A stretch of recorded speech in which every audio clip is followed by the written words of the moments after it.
నమస్తే వార్తలకు స్వాగతం. వివరాల్లోకి వెళ్తే సింగపూర్ పర్యటనలో ఉన్న ముఖ్యమంత్రి చంద్రబాబు నాయుడు అక్కడి భారత హై కమిషనర్ డాక్టర్ శిల్పక్ అంబులేతో సమావేశమయ్యారు. ఆంధ్రప్రదేశ్ అభివృద్ధి ప్రయాణంలో సింగపూర్ కీలక భాగస్వామిగా మారాలని కోరారు. రాష్ట్రంలో పెట్టుబడులు పెంచేందుకు సింగపూర్కు చెందిన సంస్థలను ప్రోత్సహించాలని విజ్ఞప్తి చేశారు. ఆహార శుద్ధి పరిశ్రమలు, విద్యుత్ పరికరాల తయారీ, అర్ధవాహక చిప్ల తయారీ, సూక్ష్మ సాంకేతిక రంగాల్లో రాష్ట్రంలో ఉన్న అవకాశాలను వివరించారు. ప్రకృతి సేద్యంలో ఆంధ్రప్రదేశ్ కొత్త లక్ష్యాలను సాధిస్తోందని, ప్రస్తుతం 20 లక్షల ఎకరాల్లో రైతులు ప్రకృతి వ్యవసాయం చేస్తున్నారని తెలిపారు. రాష్ట్ర రైతులు ప్రపంచ స్థాయి నాణ్యత గల ఉత్పత్తులు పండిస్తున్నారని, ఉద్యాన పంటలు ఎగుమతులకు అనుకూలంగా ఉన్నాయని తెలిపారు.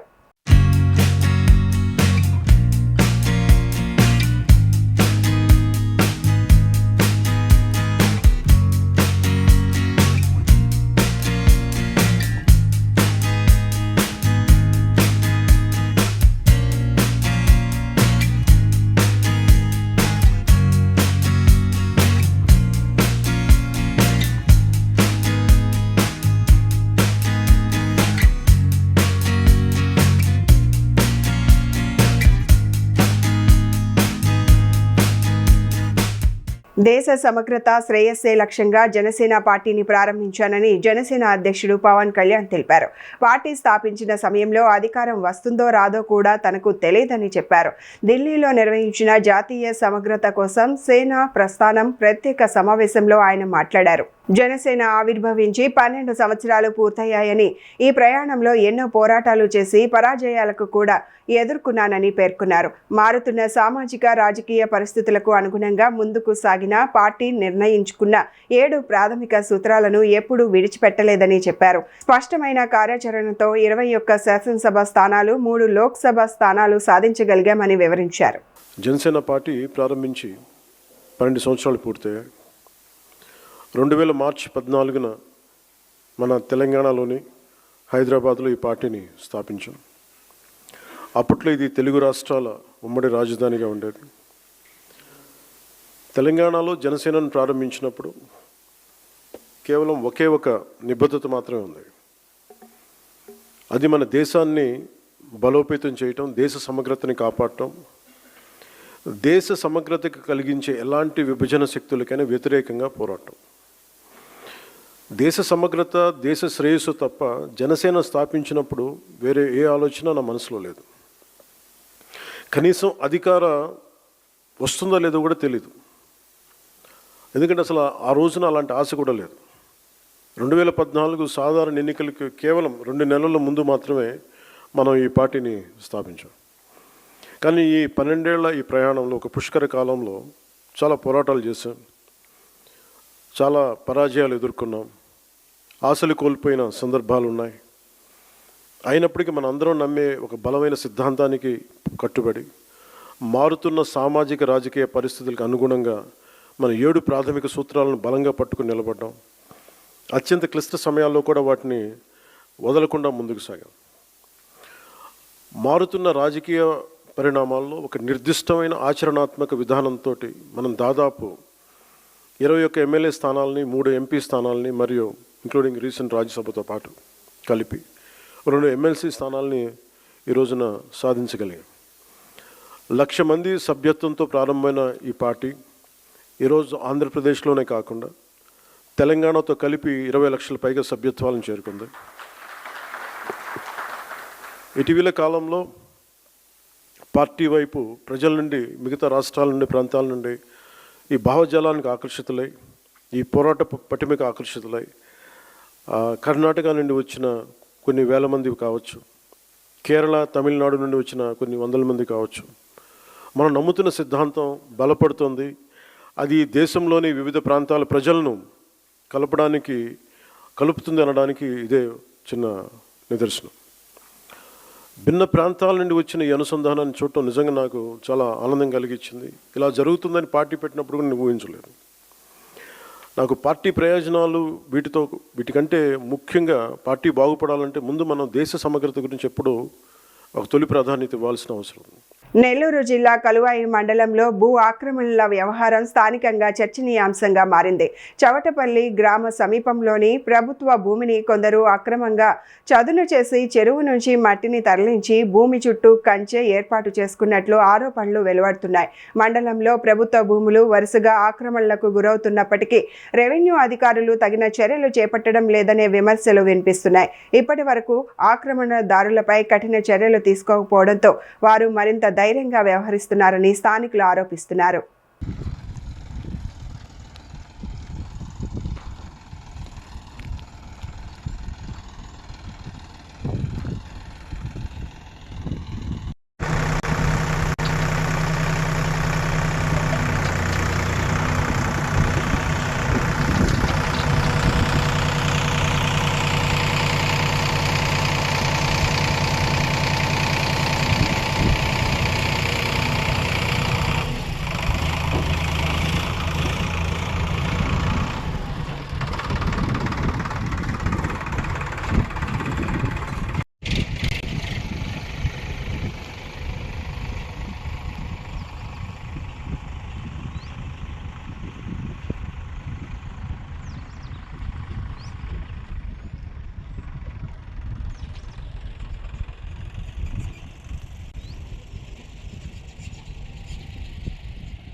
మెగా డిఎస్సి నియామకాలపై దుష్ప్రచారం చేస్తే సహించబోమని శాసనమండలి సభ్యుడు పేరాబత్తుల రాజశేఖరం నగర శాసనసభ్యుడు వనమాడి కొండబాబు హెచ్చరించారు. ప్రతిభతో ఉపాధ్యాయ ఉద్యోగాలు సాధించిన అభ్యర్థులను రాజకీయాల కోసం అవమానించడం సరికాదన్నారు.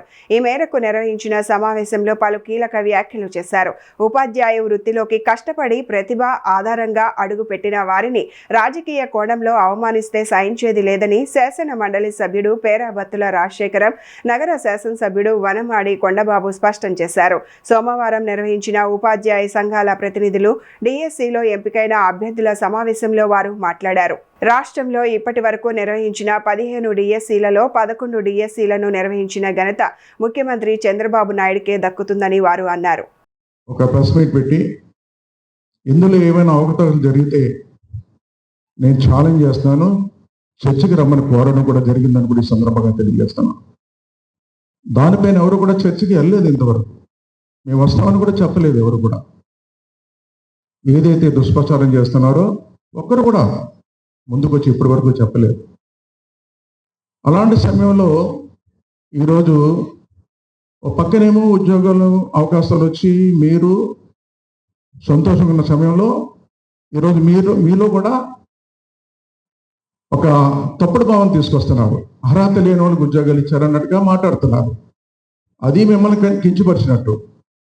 అదే సమయంలో ఎవరికైతే ఇంకా రాకుండా ఉన్నవాళ్ళు వాళ్ళు ఏంటంటే మనకు రాకుండా వేరే వాళ్ళకి ఇచ్చేసారమన్న భావన వాళ్ళు కలిగిస్తున్నారు. చూడండి, అలాంటి సమయంలో ఈరోజు ఈ రాష్ట్రంలో ఉండే ఉద్యోగ సంఘాల నాయకులు ఇప్పుడే వేదిక మీద ఉన్నారు. ఈ ఉద్యోగ సంఘ నాయకులు అలాగే ఉద్యోగం పొందిన వారు కూడా మేము కూడా ఒకసారి ఈ ప్రభుత్వంతో చర్చలో పాల్గొనాలని చెప్పి ఈరోజు మన జిల్లాలో కొంతమంది అభిప్రాయంతో ఈ రోజున నాయకుల అభిప్రాయం, మీ అభిప్రాయంతో ఈరోజు ఒక వేదిక ఏర్పాటు చేసుకోవాలని ఈరోజు ఈ వేదిక ఏర్పాటు చేసుకోవడం జరిగింది. ఈరోజు దానికి పట్టుబద్దల ఎమ్మెల్సీగా మొన్ననే మీరు అందరూ ఓట్లేసి నెగ్గించారు. అత్యధిక మెజార్టీతో, మామూలు మెజార్టీ కాదు, అత్యధిక మెజార్టీతో నెగ్గించారు. రాజశేఖర్ గారు సారథ్యం వహించారు. ఈ రోజున దీని మీద చర్చ జరగాలి అని ఒక చర్చా వేదికను ఏర్పాటు చేసుకోవడం జరిగింది. రాజశేఖర్, అదే వేదిక మీద ఉన్నటువంటి మన రవి, ఇంకా చాలా మంది పెద్దలు ఉన్నారు, మాట్లాడారు. వారికి ఈరోజు మీ అందరూ కూడా ముందుగా ఈ కూటమి ప్రభుత్వం తరపున ముఖ్యమంత్రి చంద్రబాబు తరపున కృతజ్ఞతలు తెలియజేస్తాను కూడా చంద్రబాబు తెలియజేస్తున్నాను. ముందుగా మనం అందరం రవి గారు మాట్లాడుతూ హెచ్ఎం అసోసియేషన్ అధ్యక్షులు వారు ఎన్టీ రామారావు గారి గురించి చెప్పారు. 1983 ఆ రోజుల్లోనే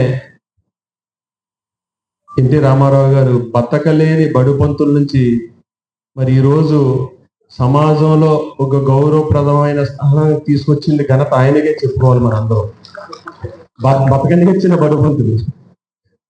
ఎందుకు ఈ మాట మనం చెప్పుకోవాలంటే ఆ రోజు జీతం గురించి కూడా చెప్పారు పెద్దలు. 399 రూపాయలు 98. అంటే ఈరోజు మనకి రాజమండ్రి ప్రాంతం నుంచి చాలా మంది వచ్చారు. అలా ఇక్కడికి రావడానికి అయ్యే ట్రాన్స్పోర్ట్ వచ్చి కూడా సరిపోదు మీ అందరికి.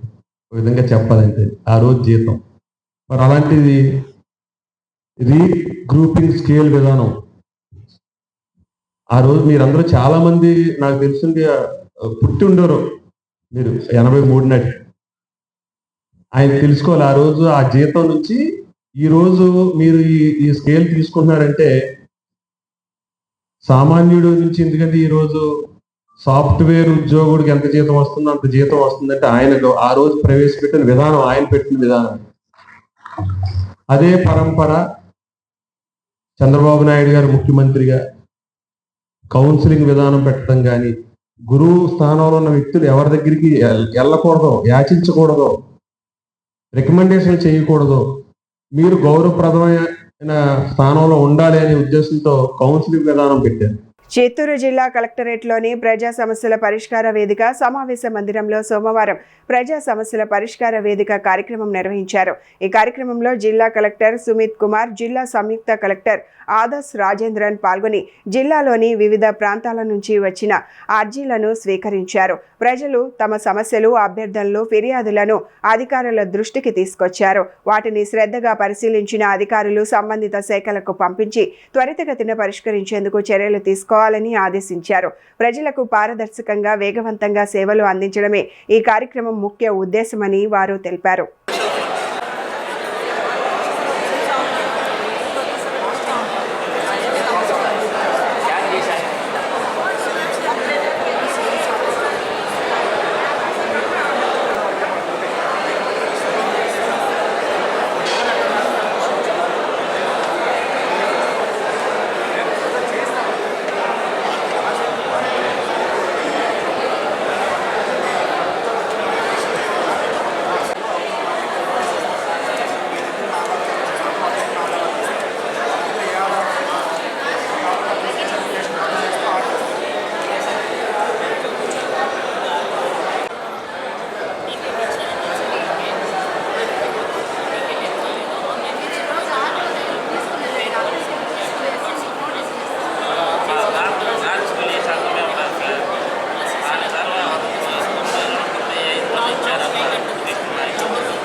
వరంగల్ పశ్చిమ నియోజకవర్గంలోని బాలసముద్రంలో ఉన్న శాసనసభ్యుల కార్యాలయంలో కళ్యాణలక్ష్మి షాదీ ముబారక్ పథకాల చెక్ల పంపిణీ కార్యక్రమం నిర్వహించారు.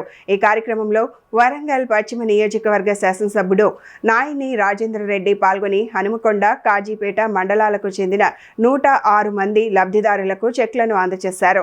మొత్తం 1,6,12,296 రూపాయల ఆర్థిక సాయాన్ని లబ్ధిదారులకు పంపిణీ చేశారు. ఈ సందర్భంగా శాసనసభ్యుడు మాట్లాడుతూ ఆర్థికంగా వెనుకబడిన కుటుంబాలకు ప్రభుత్వం అండగా నిలుస్తోందని అన్నారు. ఆడబిడ్డల వివాహాల సందర్భంగా కుటుంబాలపై పడే ఆర్థిక భారాన్ని తగ్గించేందుకు ఈ పథకాలు ఎంతో ఉపయోగపడుతున్నాయని తెలిపారు. కాంగ్రెస్ ప్రభుత్వం ఏర్పడిన తర్వాత ముఖ్యమంత్రి రేవంత్ రెడ్డి గారు చెక్కుల పంపిణీ కార్యక్రమం ప్రతి నెల 2 సార్లు ఏర్పాటు చేసుకోవడం జరుగుతుంది.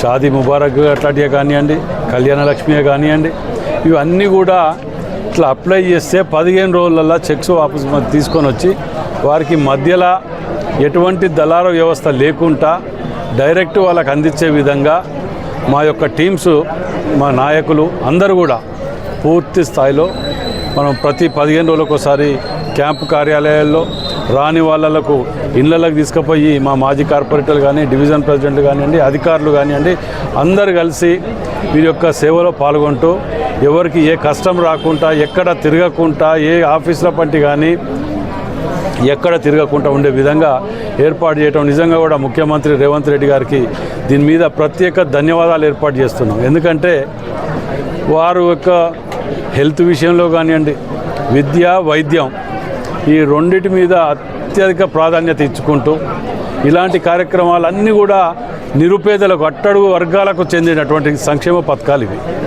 వీటి ద్వారా నిజంగా కూడా వారి కళ్ళల్లో ఎంతో ఆనందం చూస్తూ ముఖ్యమంత్రి రేవంత్ రెడ్డి గారిని వారు నిజంగా కూడా ఇంట్లో ఫోటో పెట్టుకొని కొలుసుకునే విధంగా ఈ యొక్క సంక్షేమ పథకాలు ఉండటం చాలా సంతోషకరం. ముఖ్యమంత్రి రేవంత్ రెడ్డి గారికి మరో వరంగల్ హనుమకొండ జిల్లా వెస్ట్ నియోజకవర్గ పక్షాన ధన్యవాదాలు తెలియ. తెలంగాణ రాష్ట్ర ఉప ముఖ్యమంత్రి, ఆర్థిక మరియు విద్యుత్ శాఖల మంత్రి బట్టి విక్రమార్క మల్లు జన్మదినం సందర్భంగా హైదరాబాద్లోని ప్రజాభవన్లో ప్రత్యేకంగా శుభాకాంక్షల కార్యక్రమం నిర్వహించారు. ఈ సందర్భంగా వర్ధన్నపేట నియోజకవర్గ శాసనసభ్యుడు, విశ్రాంత పోలీసు ఉన్నతాధికారి కేఆర్ నాగరాజు ఉప ముఖ్యమంత్రిని మర్యాదపూర్వకంగా కలిసి శాల్వాతో సత్కరించి జన్మదిన శుభాకాంక్షలు తెలియజేశారు. ఈ సందర్భంగా మాట్లాడిన కేఆర్ నాగరాజు, ప్రజా సంక్షేమం, సామాజిక న్యాయం, రాష్ట్ర అభివృద్ధి కోసం బట్టి విక్రమార్క నిరంతరం కృషి చేస్తున్నారని కొనియాడారు. ఆయన మరెన్నో సంవత్సరాలు ప్రజలకు సేవలు అందించాలని ఆకాంక్షించారు. రాష్ట్ర ప్రగతిలో ఆయన నాయకత్వం మరింత స్ఫూర్తిదాయకంగా కొనసాగాలని, ఆయుర ఆరోగ్యాలతో, సుఖ సంతోషాలతో నిండి ఉండాలని కోరుకుంటూ జన్మదిన శుభాకాంక్షలు తెలియజేశారు.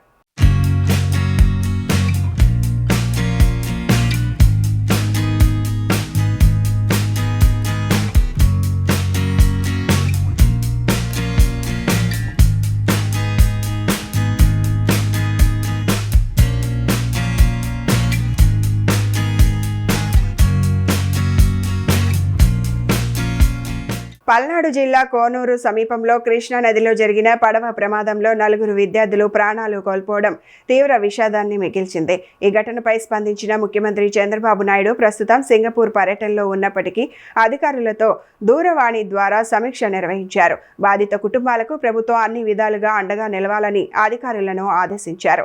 మృతుల కుటుంబాలను ఒక్కొక్కరికి 5 లక్షల రూపాయల చొప్పున పరిహారం ప్రకటించారు.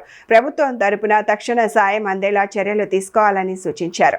అనంతరం జిల్లా కలెక్టర్ కృతిక శుక్లా, పార్లమెంట్ సభ్యుడు శ్రీకృష్ణదేవరాయలు, శాసనసభ్యుడు భాష్యం ప్రవీణ్ సత్తెనపల్లి ప్రభుత్వ ఆసుపత్రికి చేరుకొని బాధిత కుటుంబాలను పరామర్శించారు.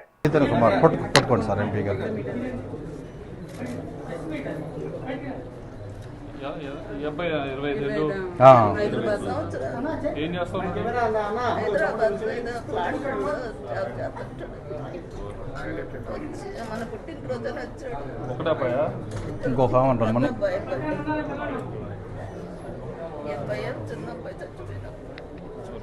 రామ్మా, నువ్వు రా తల్లి, నువ్వు రా తల్లి, ఇటు నుంచి. ఈ నెల 18న కడపలో కూటమి ప్రభుత్వం 2 ఏళ్ల పాలనపై జిల్లా స్థాయి విజయోత్సవ సభ నిర్వహించనున్నట్లు తెలుగుదేశం పార్టీ జిల్లా అధ్యక్షుడు భూపేష్ సుబ్బరామిరెడ్డి తెలిపారు. కడపలో జరిగిన సమావేశంలో ఆయన మాట్లాడుతూ సంక్షేమం, అభివృద్ధి రెండింటినీ సమన్వయంతో ముందుకు తీసుకెళ్తున్నామని, ఇచ్చిన హామీలను అమలు చేస్తున్నామని ఆయన తెలియజేశారు. కొప్పర్తి అభివృద్ధి, జేఎస్డబ్ల్యూ స్టీల్ ప్లాంట్ ఏర్పాటుతో పాటు గ్రీన్ ఎనర్జీ ప్రాజెక్టుల ద్వారా యువతకు ఉపాధి అవకాశాలు కల్పిస్తున్నామని చెప్పారు.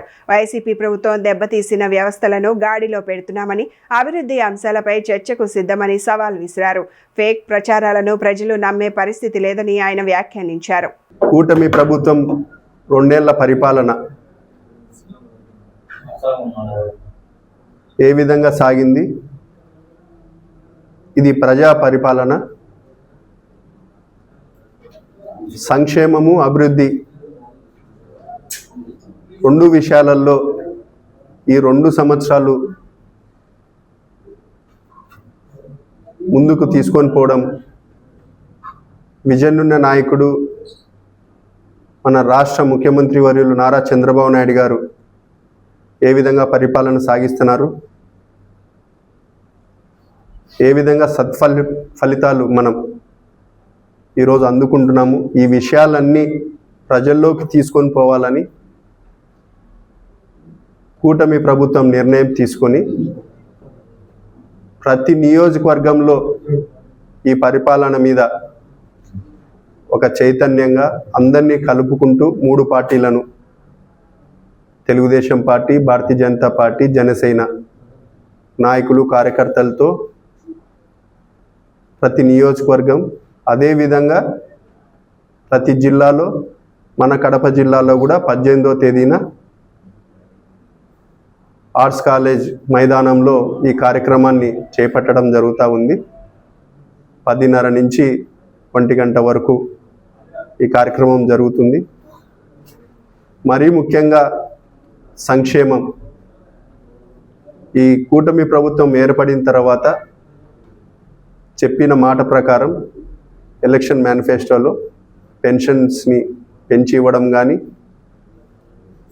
వృద్ధాప్య పెన్షన్లు 4,000, వికలాంగులకు 6,000, డయాలసిస్ పేషెంట్లకు 10,000, శాశ్వత అంగవైకల్యం ఉండేటోళ్లకు 15,000, ఈ విధంగా సంక్షేమము ఇస్తూ తల్లికి వందనం కూడా ఎంతమంది ఉంటే అంతమందికి ఇచ్చే విధంగా మా యువ నాయకుడు నారా లోకేష్ బాబు గారు ఇచ్చిన మాట ప్రకారం నిలబెట్టుకోవడం జరిగింది.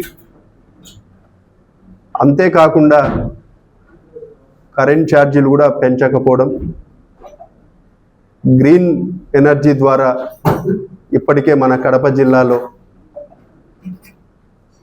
1600-1700 మెగావాట్లు సబ్స్టేషన్లకు గ్రిడ్కి కనెక్ట్ చేయడం, కొప్పర్తి ఇండస్ట్రియల్ పార్క్కి నిధులు కేటాయించడం, జమ్నోడు స్టీల్ ప్లాంట్ జిందాల్ యాజమాన్యంతో మాట్లాడి పనులను ఏ విధంగా ముందుకు తీసుకొని పోవాలా, యువ నాయకుడు నారా లోకేష్ బాబు గారు పోయిన నెల 22వ తేదీన మన జిల్లాకు వచ్చినప్పుడు కూడా 28-29 ఫైనాన్షియల్ ఇయర్ కల్లా కమర్షియల్ యాక్టివిటీస్ని జిందాల్ స్టీల్ ప్లాంట్ యాజమాన్యంతో మాట్లాడి కమర్షియల్ యాక్టివిటీస్ని ప్రారంభించే విధంగా మా ఆలోచనలు, మా అడుగులు ఉంటాయి. ఎన్హెచ్ఎం కాంట్రాక్టు ఉద్యోగులకు ఉద్యోగ భద్రత కల్పించాలని సిఐటియు డిమాండ్ చేసింది. కడపలో నిర్వహించిన కాంట్రాక్ట్ సెకండ్ ఏఎన్ఎంల విస్తృత స్థాయి సమావేశంలో పలువురు నాయకులు ప్రాథమిక ఆరోగ్య కేంద్రాలు, వైద్య కళాశాలల్లో ఖాళీగా ఉన్న పోస్టులను కాంట్రాక్ట్ సెకండ్ ఏఎన్ఎంలతో భర్తీ చేయాలని డిమాండ్ చేశారు. జీవో 115తో పాటు జీవో 5 పరిధిలో ఉన్న వారికి సమాన అవకాశాలు కల్పించాలని, సచివాలయాల్లో ఖాళీ అయిన ఏఎన్ఎం పోస్టులను కొత్త నోటిఫికేషన్ లేకుండా భర్తీ చేయాలని కోరారు. పెండింగ్ లో ఉన్న యూనిఫామ్ అలవెన్స్ విడుదల, కొత్త పిఆర్సీ కమిటీ ఏర్పాటు, వయో పరిమితిని 62 ఏళ్లకు పెంపు, 2020 నుంచి పెండింగ్ లో ఉన్న ఇంక్రిమెంట్ బకాయిల చెల్లింపు, కనీస టైం స్కేల్ విధానం అమలు చేయాలని సిఐటియు నాయకులు ప్రభుత్వాన్ని డిమాండ్ చేశారు. మహారాజశ్రీ గౌరవనీయులైన ఆరోగ్య శాఖ మంత్రి సత్యకుమార్ యాదవ్ గారైన సారు గారికి నమస్కరిస్తూ మేము ఈ మనవి ఎందుకు చేసుకుంటున్నామంటే, ఎన్హెచ్ఎంలో 2007 నుంచి ఇప్పటి వరకు సర్వీస్ ఒకే ప్లేస్లోనే వర్క్ చేసి చాలా ఇబ్బందులు పడుతున్నాము. దయచేసి మాకు ప్రమోషన్ ఇవ్వాలని గత ప్రభుత్వంలోనే నిర్ణయించింది. అయితే ఇప్పటి వరకు అవి జరగలేదు. 2024లో అయిపోవాల్సినవి ఇంతవరకు కూడా పెండింగ్లో ఉన్నాయి. ఆ కమిటీ కూడా మాకు ఒక కమిటీ ఉంది. ఆ కమిటీ కూడా ఫైనలైజ్ చేసి రెగ్యులేట్ చేయమని అనౌన్స్ చేసింది. అయితే ఇంతవరకు కూడా దాన్ని బయటికి రాలేదు. దయచేసి మా వాళ్ళందరూ ఏజ్ 58, 59, 60కి దగ్గర ఉన్న వాళ్ళు చాలామంది ఉన్నారు. అయితే 62 సంవత్సరాలకు ఏజ్ పెంచాలి. తర్వాత సచివాలయాలు ఎక్కడైతే ఖాళీ ఉన్నాయో వాటన్నిటిలో కూడా వాళ్ళని వేసి రెగ్యులేట్ చేయాలని మనవి చేస్తున్నాము. 62 సంవత్సరాలు ఏజ్ని పెంచాలి. తర్వాత 115 జీవోను రెగ్యులర్ వాళ్ళకి ఏపీఈపీ కింద వాళ్ళకి అందరికీ లిస్టు అనౌన్స్ చేశారు. ఇంకా కౌన్సిలింగ్ జరగలేదు. అయితే కౌన్సిలింగ్ జరిపే ఏర్పాటు చేస్తున్నారు. అయితే దాంతోపాటు అంతకుముందు సెకండ్ ఎన్ఎంస్ పోరాడి ఈ జీవోను బయటికి తీసుకొచ్చి జిఎన్ఎం ట్రైనింగ్ బయటికి తీసుకొచ్చాము. అయితే అది మాకు ఎన్నుకబడడం వల్ల లేటుగా చేస్తారా ముందు చేస్తారా అనేది మీరు ఆలోచించుకోవాలి. మేము ఈ కష్టపడి ఆ రోజు మేము ఈ మెడికల్ కాలేజీలకి ఇచ్చి రెగ్యులర్ కావాలని ఎంతో కష్టపడి 48 గంటలు కూర్చొని ఈ జీవోని తీసుకొచ్చాము, జీవో నెంబర్ 5ని. అయితే మాకు ఇప్పుడు కౌన్సిలింగ్ జరగకపోగా మా వాళ్ళు చాలా ఆందోళన చెందుతున్నారు. దయచేసి ఆ లిస్టును సెకండ్ ఎన్ఎం లిస్టును జీవో నెంబర్ 5లో ఉన్న సెకండ్ ఎన్ఎం లిస్టును రేపటికి విడుదల చేయాలని మేము మరీ కోరుకుంటున్నాం. మాకు కావాల్సిన బకాయిలను మాకు రావాల్సిన బకాయిలు కూడా మీరు చెల్లించాలని విడుదల చేయాలని మరీ కోరుకుంటున్నాం. ఈ వార్తలు ఇంతటితో సమాప్తం. నమస్కారం.